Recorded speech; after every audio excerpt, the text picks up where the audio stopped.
The President's Press Conference from the State Department Auditorium in Washington, D.C., August 20th, 1963.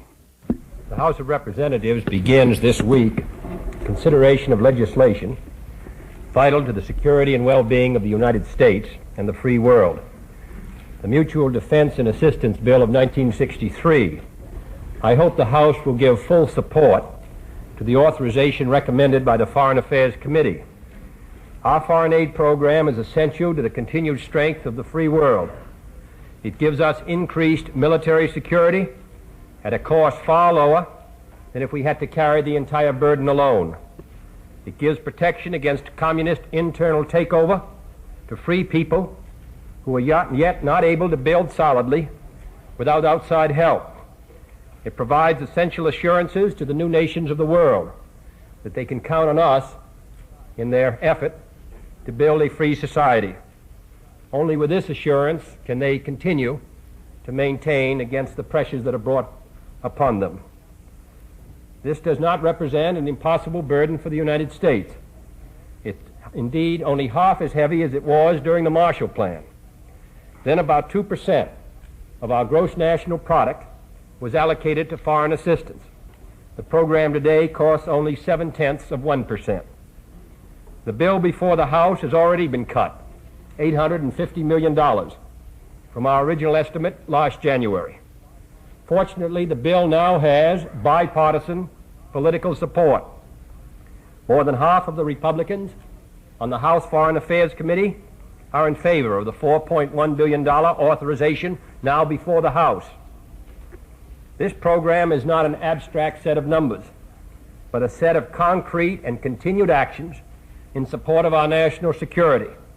No party or group should call for a dynamic foreign policy and then seek to cripple this program. One wonders which concrete actions critics would like to stop. Should we scrap the Alliance for Progress, which is our best answer to the threat of communism in this hemisphere? Should we deny help to India, the largest free power in Asia, as she seeks to strengthen herself against communist China? Do we wish to dismantle our joint defenses in Korea, Taiwan, Pakistan, Iran, Turkey, and Greece, countries along the very rim of communist power? Do we want to weaken our front in Southeast Asia? This is no time to slacken our efforts. This fight is by no means over. The struggle is not finished, and therefore, as has been said on many occasions before, however tired we may get of this program, our adversaries are not tired. I don't think this country is tired. The cause of freedom should certainly not be fatigued, and therefore I think it's necessary that we continue to make this effort. I hope the House will support it. 80% of these funds are spent in the United States, and I think that it's necessary and essential, as the Secretary of State, the Secretary of Defense, General Clay, and others, that the House figure be passed. Our experience shows us that the appropriations traditionally has been less, and I think it's incumbent upon us to support the action of the House Foreign Affairs Committee. I hope the House of Representatives will. Mr. President, the Joint Chiefs of Staff have approved a series of safeguards they say will maintain our security under the Limited Test Ban Treaty. But there seems to be some feeling in Congress that perhaps these safeguards won't be carried out as vigorously and as fully as some of the members of Congress would like. What do you have to say to that, sir? I don't know where that feeling would arise. It's been raised. In view of the fact that the four safeguards, as they suggested in the Chiefs of Staff, were all mentioned in my address to the Congress, which preceded their meeting. There's a letter going to the Congress in response to a request from the Senate Armed Services Committee and the Foreign Relations Committee, and we are going to describe in detail what steps we're going to take to implement the four safeguards. Now, the four safeguards consist of, one, that we should keep our laboratories activated and vital. I've already met with Dr. Foster and Dr. Bradbury. We've talked with others. We're going to do that. Secondly, that we should prepare a standby so that if the treaty should be breached, abrogated, or if we should have what the treaty language describes as an imminent threat to our security, we would be prepared to resume testing. Already, we have begun to prepare Johnson Islands for that unhappy eventuality if it should occur. $22 million has been already allocated. $11 million has already been put out in contracts. We are dredging the harbor. We're building some piers. There are dredges, 2 dredges already out there. So I can assure you that we're going ahead very rapidly in that area. Third, I think they suggested a vigorous series of underground tests. We've already, in the last 2 years, we've conducted 97 tests underground. That's quite vigorous. And we are going to continue to carry on, as I've said, a vigorous series of tests, so that I think that the areas of concern, the feeling of the Joint Chiefs, when they endorsed the test ban, that these areas should be met. I think that and the fourth area, as I remember, was that we improve our methods of detection. And on that, we have additional recommendations to make, which will be unanimously endorsed, I think, by the Joint Chiefs of Staff. So we are just as anxious. We appreciate the concern of the members of Congress, but this matter is a concern to us also, and I can assure them we're going to do the job. Mr. President, This is probably the last time we'll have a session with you before the August 28th civil rights demonstration here. I wonder if you have any new thoughts on that march and whether you intend to participate or be involved in the activities that day beyond conferring with a group of leaders of the movement. No, I've already given my view at a previous press conference, and I will, as I've said, I've been asked for an appointment. I will be glad to see the leaders of the organizations who are participating on that day. President? Yes, let's go. Dr. Teller has charged that the administration curtailed the number of the atmospheric tests last year for what he called political reasons in order not to alienate public opinion. And Senator Humphrey has called this a very serious charge. Could you say whether those atmospheric tests were curtailed and why? No, we agreed. We had to set up a committee in the National Security Council headed by Dr. Seaborg, and we heard recommendations from the various laboratories, Los Alamos and Livermore, from the AEC, from the Department of Defense, and others, what tests would be most valuable. Obviously, we don't like to test in the atmosphere unless the test is essential. Every test in the atmosphere produces fallout, and we would be, it seems to me, remiss in not attempting to keep the number of tests to the minimum consistent with our national security. As you remember, there were 28 atmospheric tests. 28 atmospheric tests, 97, as I've said, underground tests. That's quite a lot of tests. Before that, there was a 3-year moratorium where there were no tests, underground or in the atmosphere. In addition, as you recall, we have to proceed with some care in deciding what tests. You remember one test went out and built an artificial Van Allen belt, which was far different from what had been imagined, which could have endangered our whole space program and indeed that of any other country. So we kept a careful eye, and we in fact did more tests, several more tests than we had originally planned 6 months before. So I don't think that the charge is valid. Quite obviously, we didn't test unnecessarily. Quite obviously, there may have been tests that Dr. Teller would like to have run. I don't know about that.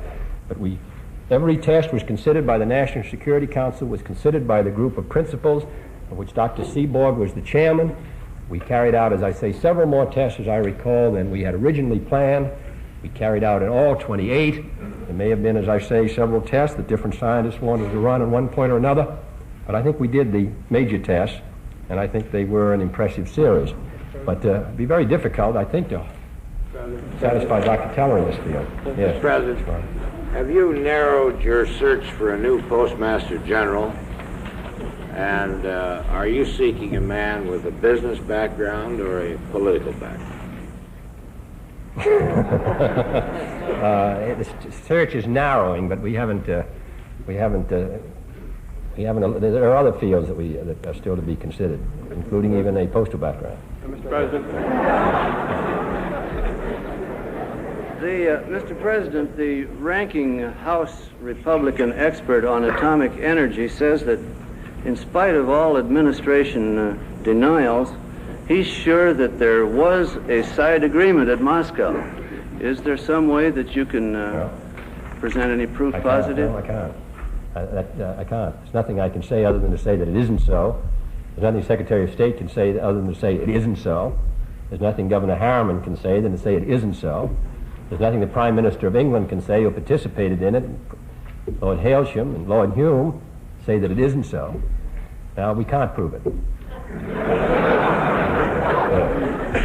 Mr. President, this promises to be a very long session of Congress. There's talk of it running into Thanksgiving dinner or Christmas dinner, and there's beginning to be talk heard among some of the rank and file that possibly it'd be a good idea to put over both the Civil Rights Bill and the tax bill into the next session. Do you think, sir, it will be possible for the leadership to keep Congress in town long enough to pass both of these major bills? Well, I don't see why not. And what's the advantage of putting it over till next year? We have other problems. We have the whole new appropriation series. You have election year. Good many excuses next year to get out of town. It seems to me this is the year for us to consider these pieces of legislation. I think there should be a vote on both of them this year. And they're both very important. The civil rights legislation represents a response to a very serious national crisis. I don't think it's a matter that should be put off till next year. The tax bill was recommended in January. It has not come to the House floor yet. It will come in early September. It should be possible for the Congress of the United States to dispose of this issue this year, 12 months. This is a matter which affects employment, jobs, our economic prospects, the struggle against a recession. And we're talking about a tax cut beginning in January 64. And we're talking about the state of the economy through the next 6 months, which I think is predicated in part upon a possible tax cut. If that proved to be disappointing and you started all over again in January, when would you get it to a vote then? May or June or July of next year? And what would happen to the economy in the meanwhile? I think it's very important we get a vote on both of these this year, and I think that most congressmen will agree that they should meet their responsibilities on two very vital matters, and before they go home should have voted on these matters. I hope up, but at least voted on them. Yeah. Sir, there have been reports that if the limited nuclear test ban treaty is ratified, that you and Prime Minister Macmillan and Soviet Premier Khrushchev might go to the United Nations and register it there. If so, if the treaty is ratified, do you see a possibility of conferring with them there and with other leaders such as Marshal Tito? No, there's been no such plan. It has been suggested I might speak at the United Nations, but I know of, and no decision's been made on that. But as far as any ceremony of ratification or summit meeting involving ratification at the UN, I would think that'd be very unlikely. Mr. President, in your view, what do you think the effect of the August 28th march will be, both on the country and on the Congress? I think the purpose, of course, is to attempt to bring to the attention of the Congress and the country the strong feeling of a good many thousands of citizens. I don't know, of course, I don't know how many are going to come. What we're really talking about is a problem which involves 180 million people. Not 180 million people, which seems to me have elected the Congress and elected some of us to attempt to deal with that matter. So that this issue does not stand or fall on the August 28th. The August 28th is a chance for a good many people to express their feeling, but it's hard for them, a lot of other people, to travel. It costs them money. Many of them have jobs, so that I think that what we're talking about is an issue that concerns all of our people and must, in the final analysis, be settled by the Congress and by the executive branch working with 180 million people. This is an effort, however, to bring focus to the strong concern of a good many citizens, so that I think, as I said before, it's in that tradition that I meet with the leadership, and in which I think that it's appropriate that these people and anyone else who feels themselves who are concerned should come to Washington, see their congressman, see any of us if they feel that it's in the public interest. Mr. President, I'd just like to ask a three-part question. Do you feel that Chetty Jagan, Prime Minister of British Guiana, is a communist? And what do you think of the possibilities of British Guiana becoming another Cuba should the British leave very soon? And is the United States trying to exert any influence on the British to stay in British Guiana or to suspend the Guiana Constitution? Well, I don't think it would be useful to respond really to any of those questions. As regard to Mr. Jagan's political philosophy, I think he has made it clear himself, and and his associates have made it clear. The British still exercise a responsibility in the matter, and I think that we should leave it to them to exercise that in a responsible manner. As to what might happen under hypothetical conditions in the future, quite obviously the United States government is concerned about what happens in this hemisphere and observes matters in this hemisphere closely. But I think it's very important that we point out that this is primarily a British matter, and we should leave the judgment to them.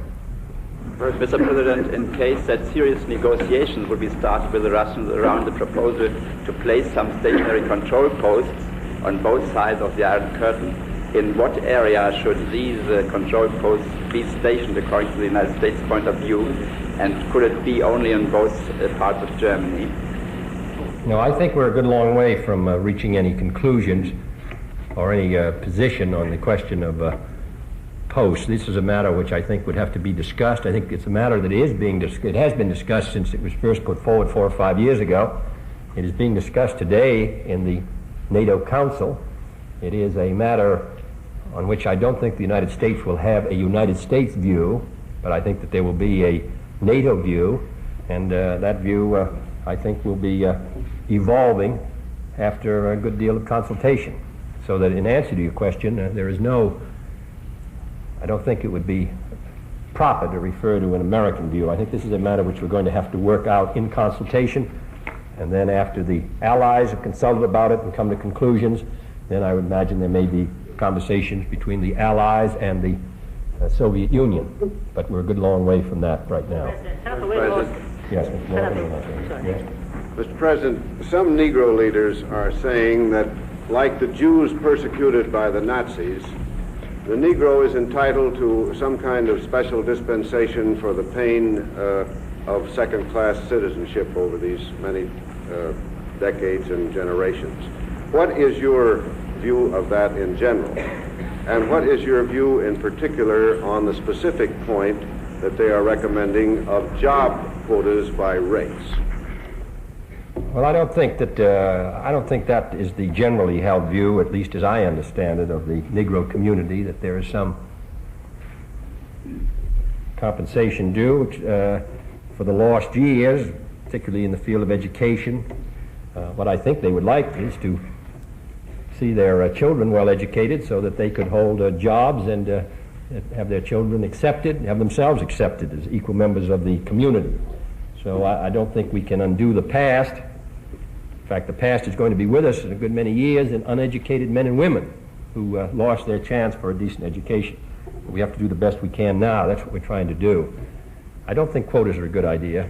I think it's a mistake to begin to assign quotas on the basis of religion or race, color, nationality. I think we get into a good deal of trouble.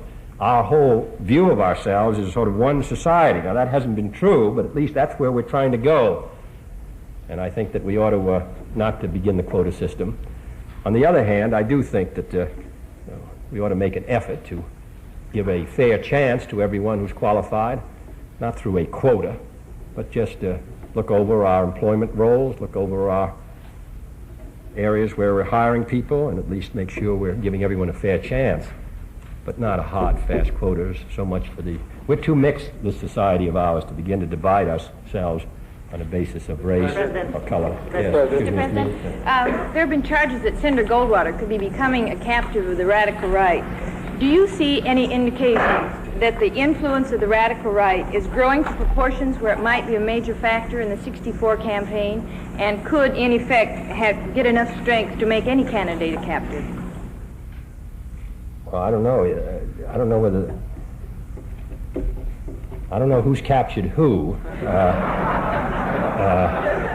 And I wouldn't. I would think that this is a matter which can be best handled by the Republicans at this time. Then after we have a convention and a candidate, then I would discuss it in some detail. Railroad management and unions have reached what appears to be an impasse by submitting differing proposals for arbitration procedures. Does this mean that the administration will now revise its proposals for compulsory arbitration in Congress? Now, I understand that there's going to be a meeting tomorrow morning at 9 o'clock of a select group of the Senate Commerce Committee who will meet with the parties with a proposal for a settlement of the dispute. Then we'll have a better idea if we see if this proposal is accepted by both of the parties or one of the parties. If it's not accepted by the parties, then the Senate Commerce Committee must make a judgment as to whether they will accept the legislative proposals that we set up or some proposal of their own. But I think we ought to have an answer to your question by tomorrow morning. Yes, Mr. President, you mentioned the economy in replying to a question about the tax bill. Could you appraise the economy at this stage? How are we doing? How is the economy going? Good, sluggish, bad? I'd say good. I think it's slightly better, not much better, but slightly better than was estimated in January. So that looking over I think the Federal Reserve Board statistical comparison based on the 57-59 base is 100, was 119 in January, it's 127 now. It rose, I think, a point in the last month, so that unemployment is 5.6%. Factory hours are strong, so I would say the state of the economy is good. What we're concerned about, of course, is what's going to happen for the rest of this 63 and 64, because we've now run from the winter of 61, fall of 60 and the winter of 61 when we had our downturn, 58 the downturn, 60 and 61. We've now run a pretty steady, with the exception of the difficulties of June of 62. We've had a pretty steady rise. Of course, you have to have a very substantial rise in order to take care of the number of people coming into the labor market. What I'm concerned, therefore, is that the tax bill be passed if we're going to see 64 another good year. But in answer to your question, standing as we do right now, I'd say the state of the economy is good. What we must be concerned about always, of course, is the future. That's why I consider the tax bill so essential. Mr. President, can you bring us up to date, sir, on the Soviet troop strength in Cuba? Has there been a net reduction in the recent weeks and months? Yes, there has been a decline in since my last conference. I think when we discussed it about 2 months ago, the intelligence community judges that there has been a decline. The primary emphasis of those who remain now is in training and not in concentrated military units. But there are still Russians there, and this is still a matter of concern to us. Mr. President, Dr. Teller, in urging the Senate to reject the nuclear test ban today, said that it weakens American defenses and thus invites attack because the information that's necessary to develop a surefire anti-missile missile can only be developed through atmospheric tests. What do you have to say to this? Well, I think Mr. McNamara answered that very clearly. Other scientists have answered it. I recognize Dr. Teller has made it very clear that he's opposed to it. He opposed it all last week and this week. Now, there are a good many other scientists with comparable experience. We have a scientific advisory committee to the president. We have other scientists who worked on nuclear matters. We have Nobel Prize winners and others. We have members of the military and others who think that the test ban is a source of strength to us. I understand Dr. Teller's opposed to it, but every day he's opposed to it, and I recognize that he's going to continue to be opposed to it. I think that the question was very clearly answered by Mr. McNamara on what effect the atmospheric test ban would have on the development of an anti-missile weapon. Now let's just think of the other side of it. If we begin to test again, and the Soviet Union tests again, and others begin to test again, how much security do we have? As I said before in my message, I said to the Congress, we needed only one test to develop the Hiroshima weapon. Now, to anyone who works in the laboratories today, a 30-megaton weapon is perhaps not as sophisticated as a 60 or 70 or 80 megaton weapon. But it's still many, many, many times, dozens of times stronger than the weapon that flattened Hiroshima and Nagasaki. How many weapons do you need, and how many megatons do you need to destroy it? I said in my speech, what we now have on hand without any further testing will kill 300 million people in 1 hour. Now that's and I suppose they can even improve on that if it's necessary. So on your specific question, I refer you to Mr. McNamara's answer, which I think is the clearest and most specific answer that you could possibly get on what effect the atmospheric test ban will have on the development of this weapon. Mr. President, in this connection, Utah scientists have announced that Utah children under 2 years have received from 2 to 28 times as much as radioactive iodine-131 last year in less than a month, as our government says is safe for an entire year. Does the government have any plans to examine some of these children to detect possible damage? Well, I've seen the report about the radioiodine, and it is a matter of concern. As you know, the report is not unanimous. There's some controversy about it. And in addition, the standards that were set do not, I don't think we should mislead the people there that there is evidence on hand of a serious deterioration there. What, of course, is a matter of concern to us that we not continue. But we are looking into it. But I would say that as of now, that we do not believe that the health of the children involved has been adversely affected. What it does tell us, though of course these matters require further study, what it does tell us is it's very desirable to get a test ban. Mr. President, so apparently there is some consideration being given to the United States and Soviet Russia collaborating on the moonshot, and I wondered if in view of that there's any plan to have Soviet observers when the Apollo moonshot tests start at White Sands, New Mexico. No, we haven't had any success in reaching any agreement. The kind of agreement to really be meaningful would require a good deal of inspection on both sides, and there's no evidence as yet that the Soviet Union is prepared to accept that. All we've ever gotten was an agreement to exchange weather information. We haven't anything more substantial. President, do you see anything in the relationship of Secretary of the Navy Korth to the TFX contract which would suggest a conflict of interest? No, I don't. Mr. President. Mr. Abel? George No, I have the highest regard for Mr. Korth, Mr. Gilpatrick, Mr. McNamara, and it seems to me the matter's been looked into for many months, and I think they've emerged in a very good position.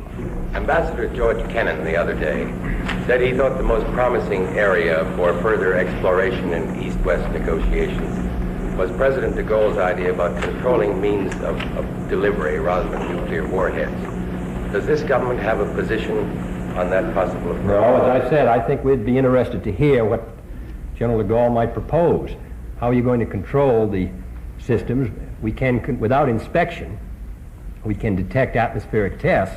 The Soviet Union's been reluctant to have the kind of inspection which would permit us, which after all would be very limited inspection, to have underground tests detected.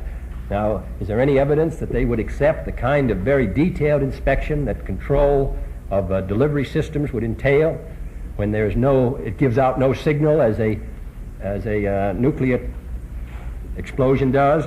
But General de Gaulle has not indicated the details of his proposal. We'd be very interested in it. We'd be delighted to join with him in any meeting to discuss it. But we have not had it described, and I have not yet seen evidence that the Soviet Union would accept that kind of inspection. However, we'll be very responsive if the proposal is put forward.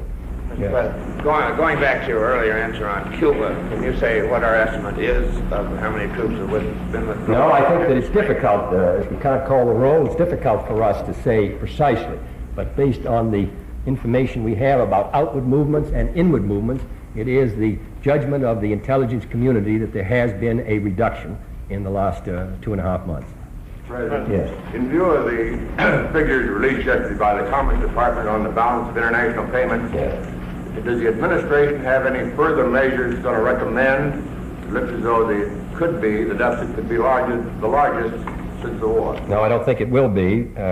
The second quarter was particularly difficult.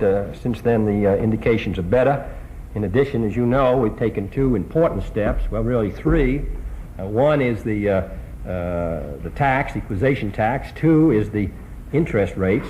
And 3 are the reduction in military expenditures and tying our foreign aid expenditures here in the United States. So we think that's going to make a important difference. Quite obviously, we'll have to look at the effect of all those proposals. Do you see an end in sight when there will be a balance? Yes, I do, because I think that by one means or another we're going to bring it into balance. I don't think we could, quite obviously we would not accept it, but we are reluctant. Quite obviously we're not going to devalue because there's no necessity for it. It would be a defeating measure. So I eliminate that. It may not be necessary for us to proceed any further. You can see already the effect of even the rather limited steps we've been taking, two effects. One, the effect in Canada and Japan of the equalization tax, which shows the deflationary effect of this kind of restriction, and therefore we're reluctant to do it.